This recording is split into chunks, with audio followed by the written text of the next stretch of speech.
सर्वमंगल मांगल्ये शिवे सर्वार्थ साधके शरण्ये त्र्यंबके गौरी नारायणी नमस्तुते। शांताकारं भुजगशयनं पद्मनाभं सुरेशं विश्वाधारं गगनसदृशं मेघवर्णशुभांगं लक्ष्मीकान्तं कमलनयनं योगविद्यार्णगम्यं वंदे विष्णु भवभयहरं सर्वलोकैकनाथं। नारायणं नमस्कृत्य नरं चैव नरोत्तमं देवीं सरस्वतीं व्यासं ततो जयमुदीरये। बोलो भागवत भगवान की जय। नमस्कार दोस्तों, स्वागत है आप सभी का हमारे YouTube चैनल में। प्रिय भक्तजनों, आज की वीडियो में हम आपको श्रीमद् भागवत महापुराण के चतुर्थ स्कंद के 8वें अध्याय की कथा सुनाएंगे। इस कथा में ध्रुव जी के वनगमन की कथा का वर्णन सुनाया जाएगा, यानी ध्रुव जी की कथा सुनाई जाएगी। तो सभी भक्तजन हमारी श्रीमद् भागवत महापुराण की कथा को बड़े श्रद्धा भाव और प्रसन्नचित्त मन से सुने। आइए भक्तों, कथा को प्रारंभ करते हैं। जिन भक्तों ने अभी तक हमारे चैनल को सब्सक्राइब नहीं किया है वो हमारे चैनल को सब्सक्राइब करें।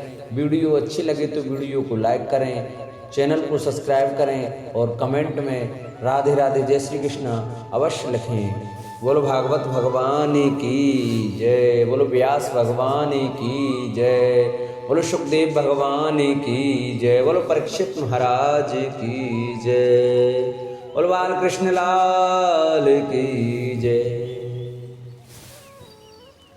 श्री मैत्रेय जी कहते हैं, शत्रुसूदन विदुर जी, सनकादि नारद, रेवहंस, अरुणी और यति ब्रह्मा जी के इन नैष्ठिक ब्रह्मचारी पुत्रों ने गृहस्थाश्रम में प्रवेश नहीं किया, अतः उनके कोई संतान नहीं हुई। अधर्म भी ब्रह्मा जी का पुत्र था, उसकी पत्नी का नाम था मृषा, उसकी दम्भ नामक पुत्र और माया नाम की कन्या हुई। उन दोनों को निसृति ले गया क्योंकि उसके कोई संतान न थी।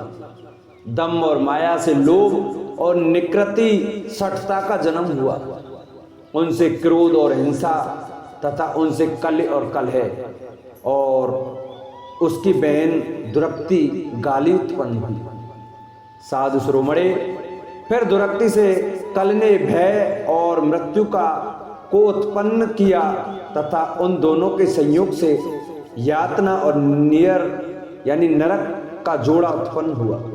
निष्पाप विदुर जी, इस प्रकार मैंने संक्षेप में तुम्हें प्रलय का कारण रूप का यह अधर्म का वंश सुनाया।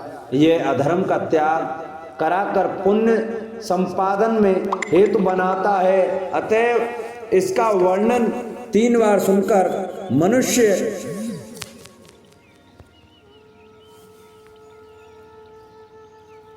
अपने मन की मलिनता दूर कर देता है। कुरुनंदन, अब मैं श्री हरि के अंश ब्रह्मा जी के अंश से उत्पन्न हुए पवित्र कीर्ति महाराज स्वयंभू मनु के पुत्रों के वंश का वर्णन करता हूं। महारानी शत्रुपा और उनके पति स्वयंभू मनु से प्रियव्रत और उत्तानपाद ये 2 पुत्र उत्पन्न हुए। भगवान वासुदेव की कला से उत्पन्न होने के कारण ये दोनों संसार की रक्षा में तत्पर रहते थे। उत्तानपाद के सुनीति और सुरुचि नाम की 2 पत्नियां थी। उनमें सुरुचि राजा को अधिक प्रिय थी। सुनीति, जिसका पुत्र ध्रुव था, उन्हें वैसी प्रिय नहीं थी। एक दिन राजा उत्तानपाद सुरुचि के पुत्र उत्तम को गोद में बैठाकर प्यार कर रहे थे। उसी समय ध्रुव ने भी गोद में बैठना चाहा, परंतु राजा ने उसका स्वागत नहीं किया।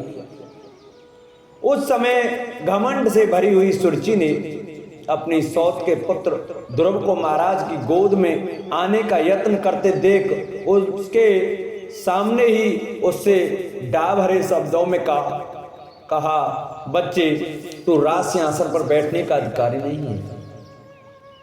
तू भी राजा का ही बेटा है, इसमें क्या हुआ? तुझको मैंने तो अपनी कोख से नहीं धारण किया। तू अभी नादान है, तुझे पता नहीं कि तूने किसी दूसरी स्त्री के गर्भ से जन्म लिया है, तभी तो ऐसे दुर्लभ विषय की इच्छा कर रहा है। यदि तुझे राज सिंहासन की इच्छा है तो तपस्या करके परम पुरुष श्री नारायण की आराधना कर और उनकी कृपा से मेरे घर में आकर जन्म ले। श्री मैत्रेय जी कहते हैं, विदुर जी, जिस प्रकार डंडे की चोट खाकर सांप फुंफकार मारने लगता है, उसी प्रकार अपनी सौतेली मां के कठोर वचनों से घायल होकर ध्रुव क्रोध के मारे लंबी लंबी सांस लेने लगा। उसके पिता चुपचाप ही है सब देखते रहे, मुंह से एक शब्द भी नहीं बोले। तब पिता को छोड़कर ध्रुव रोता हुआ अपनी माता के पास आया। उसके दोनों होठ फड़क रहे थे और वह सिसक सिसक कर रो रहा था। सुनीति ने बेटे को गोद में उठा लिया और जब महल के दूसरे लोगों से अपनी सौत सुरुचि की कही बातें सुनी, तब उसे भी बड़ा दुख हुआ।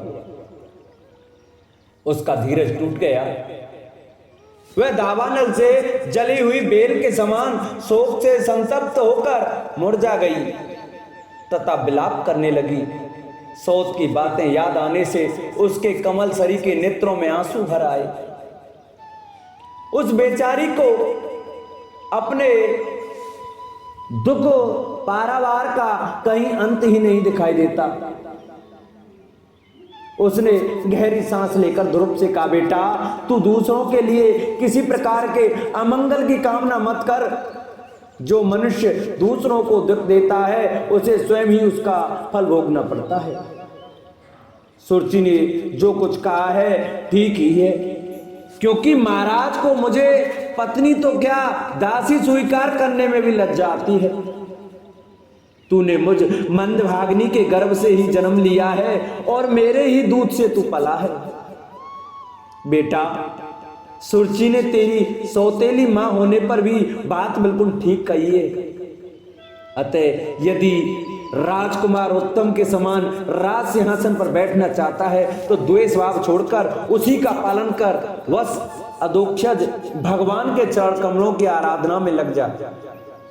संसार का पालन करने के लिए सत्वगुण को अंगीकार करने वाले उन श्री हरि के चरणों की आराधना करने से ही तेरे परदादा श्री ब्रह्मा जी को वह श्रेष्ठ पद प्राप्त हुआ है, जो मन और प्राण को जीतने वाले मुनियों के द्वारा भी वंदनीय है। इसी प्रकार तेरे दादा स्वयंभू मनु ने भी बड़ी बड़ी दक्षिणाओं वाले यज्ञों के द्वारा अनन्य भाव से उन्हीं भगवान की आराधना की थी, तभी उन्हें दूसरों के लिए अति दुर्लभ लौकिक अलौकिक तथा मोक्ष सुख की प्राप्ति हुई। बेटा, तू भी उन भक्तवत्सल श्री भगवान का ही आश्रय ले। जन्म मृत्यु के चक्र से छूटने की इच्छा करने वाले मुमुक्षु लोग निरंतर उन्हीं के चरण कमलों के मार्ग की खोज किया करते हैं। तू स्वधर्म पालन से पवित्र हुए अपने चित्त में श्री पुरुषोत्तम भगवान को बैठा ले तथा अन्य सब का चिंतन छोड़कर केवल उन्हीं का भजन कर। बेटा, उन कमल दल लोचन श्री हरि को छोड़कर मुझे तो तेरे दुख को दूर करने वाला और कोई दिखाई नहीं देता। देख, जिन्हें प्रसन्न करने के लिए ब्रह्मा आदि अन्य सब देवता ढूंढते रहते हैं, वे लक्ष्मी जी भी दीपक की भांति हाथ में कमल लिए निरंतर उन्हीं श्री हरि की खोज किया करती हैं।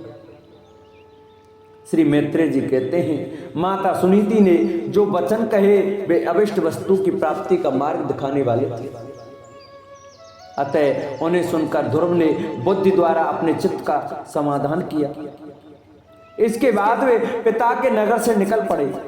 यह सब समाचार सुनकर और ध्रुव क्या करना चाहता है इस बात को जानकर नारद जी वहां आए।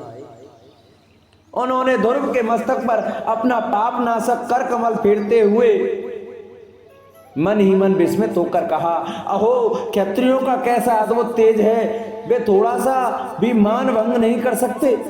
देखो, अभी तो यह नन्हा सा बच्चा है तो भी इसके हृदय में सौतेली माता की कटु वचन घर कर गए। तत्पश्चात नारद जी ने ध्रुव जी से कहा, बेटा, अभी तो तू बच्चा है, खेल कूद में ही मस्त रहता है। हम नहीं समझते कि इस उम्र में किसी बात से तेरा सम्मान या अपमान हो सकता है। यदि तुझे मान अपमान का विचार ही है तो बेटा असल में मनुष्य के असंतोष का कारण मोह के सिवा और कुछ नहीं है। संसार में मनुष्य अपने कर्मानुसार ही मान सम्मान या सुख दुख आदि को प्राप्त होता है। तात भगवान की गति बड़ी विचित्र है, इसलिए उस पर विचार करके बुद्धिमान पुरुष को चाहिए कि देव बस उसे जैसी भी परिस्थिति का सामना करना पड़े उसी में संतुष्ट रहे। अब माता के उपदेश से तू योग साधना द्वारा जिन भगवान की कृपा प्राप्त करने चला है, मेरे विचार से साधारण पुरुषों के लिए उन्हें प्रसन्न करना बहुत ही कठिन है। योगी लोग अनेकों जन्मों तक अनासक्त रहकर समाधि योग के द्वारा बड़ी बड़ी कठोर साधनाएं करते रहते हैं, परंतु भगवान के मार्ग का पता नहीं पाते। इसलिए तू यह व्यर्थ का हट छोड़ दे और घर लौट जा। बड़ा होने पर जब परमार्थ साधन का समय आए तब उसके लिए प्रयत्न कर लेना। विधाता के विधान के अनुसार सुख दुख जो कुछ भी प्राप्त हो उसी में चित्त को संतुष्ट रखना चाहिए। योग करने वाले पुरुष मोह में संसार से पार हो जाता है। मनुष्य को चाहिए कि अपने से अधिक गुणवान को देखकर प्रसन्न हो, जो कम गुण वाला हो उस पर दया करे और जो अपने समान गुण वाला हो उससे मित्रता का भाव रखे।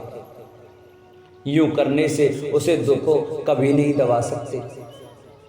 ध्रुव ने कहा, भगवान सुख दुख से जिनका चित्त चंचल हो जाता है उन लोगों के लिए आपने कृपा करके शांति का यह बहुत अच्छा उपाय बतलाया, परंतु मुझ जैसे अज्ञानियों की दृष्टि यहाँ तक नहीं पहुंच पाती। इसके सिवा मुझे घोर क्षत्रिय स्वभाव प्राप्त हुआ है, अतएव मुझ में विनय का प्राय अभाव है। सुरुचि ने अपने कटुवचन रूपी बाणों से मेरे हृदय को विदीर्ण कर डाला है, मेरे हृदय को घायल कर डाला है, इसलिए उसमें आपका यह उपदेश नहीं ठहर पाता। ब्राह्मण, मैं उस पद पर अधिकार करना चाहता हूं जो त्रिलोकी में सबसे श्रेष्ठ है तथा जिस पर मेरे बाप दादे और दूसरे कोई भी आरोहण नहीं हो सके। आप मुझे उसी की प्राप्ति का कोई अच्छा सा मार्ग बतलाइए। आप भगवान ब्रह्मा जी के पुत्र हैं और संसार के कल्याण के लिए ही वीणा बजाते सूर्य की भांति त्रिलोकी में विचरा करते हैं। श्री मैत्रेय जी कहते हैं, ध्रुव की बात सुनकर भगवान नारद जी बड़े प्रसन्न हुए और उस पर कृपा करके इस प्रकार सौपदेश देने लगे। श्री नारद जी ने कहा, बेटा तेरी माता सुनीति ने तुझे जो कुछ बताया है वही तेरे लिए परम कल्याण का मार्ग है। भगवान वासुदेव ही वह उपाय है, इसलिए तू चित्त लगाकर उन्हीं का भजन कर। जिस पुरुष को अपने लिए धर्म अर्थ काम और मोक्ष रूप पुरुषार्थ की अभिलाषा हो उसके लिए उसकी प्राप्ति का उपाय एकमात्र श्री हरि के चरणों का सेवन ही है। बेटा तेरा कल्याण होगा। अब तू श्री यमुना जी के तटवर्ती परम पवित्र मधुवन को जा, वहां श्री हरि का नित्य निवास है। वहां श्री कालिंदी के निर्मल जल में तीनों समय स्नान करके नित्य कर्म से निवृत्त हो यथाविधि आसन बिछाकर स्थिर भाव से बैठना। फिर रेचक, पूरक और कुंभक तीन प्रकार के प्राणायाम से धीरे धीरे प्राण मन और इंद्रियों के दोषों को दूर कर धैर्य युक्त मन से परम गुरु श्री भगवान का इस प्रकार ध्यान करना। भगवान के नेत्र और मुख निरंतर प्रसन्न रहते हैं। उन्हें देखने से ऐसा मालूम होता है कि वे प्रसन्नता पूर्वक भक्त को वर देने के लिए उद्यत हैं। उनकी नासिका, भौहें और कपोल बड़े ही सुहावने हैं। वे सभी देवताओं में परम सुंदर हैं। उनकी तरुण अवस्था है, सभी अंग बड़े सुडोल हैं। लाल लाल होठ और रत्नारे नेत्र हैं।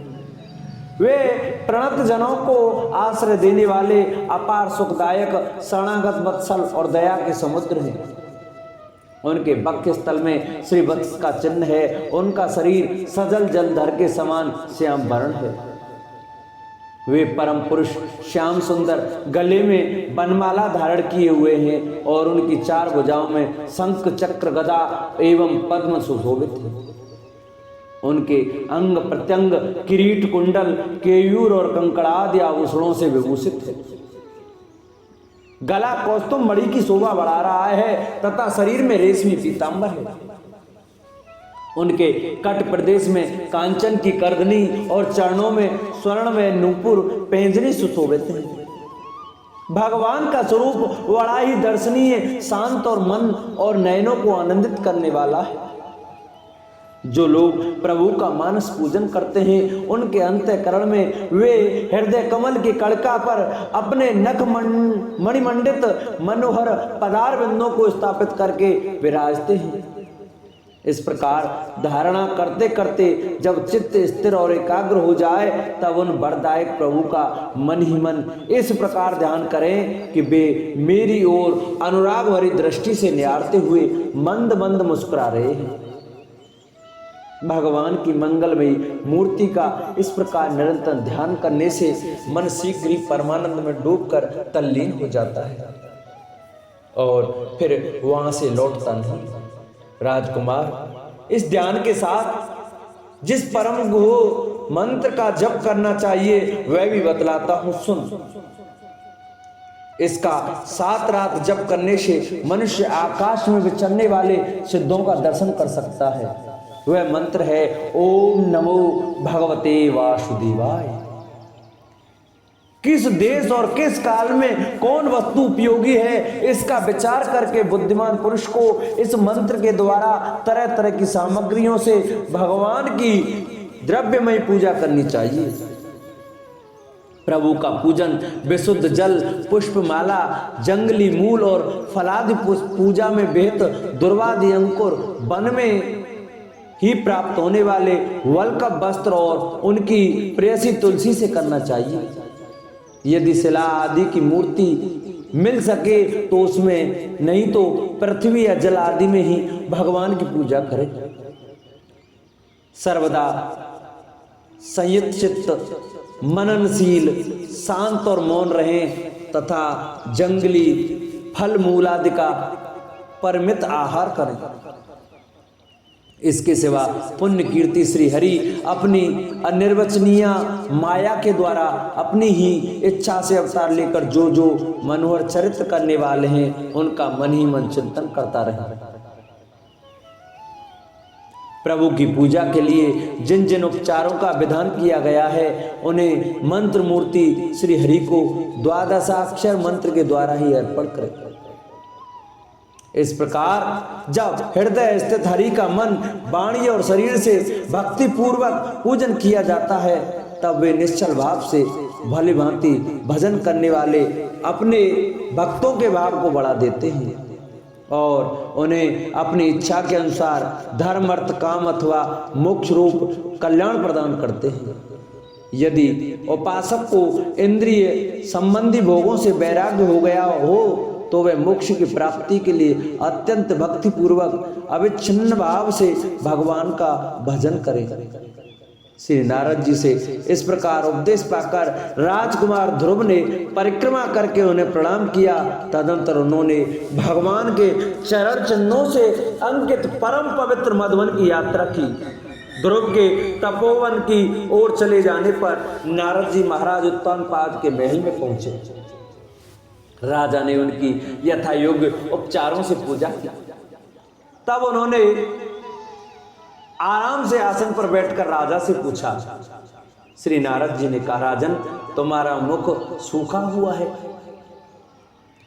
तुम बड़ी देर से किसी सोच में, विचार में पड़े हो। तुम्हारे धर्म, अर्थ और काम में से किसी में कोई कमी तो नहीं आ गई?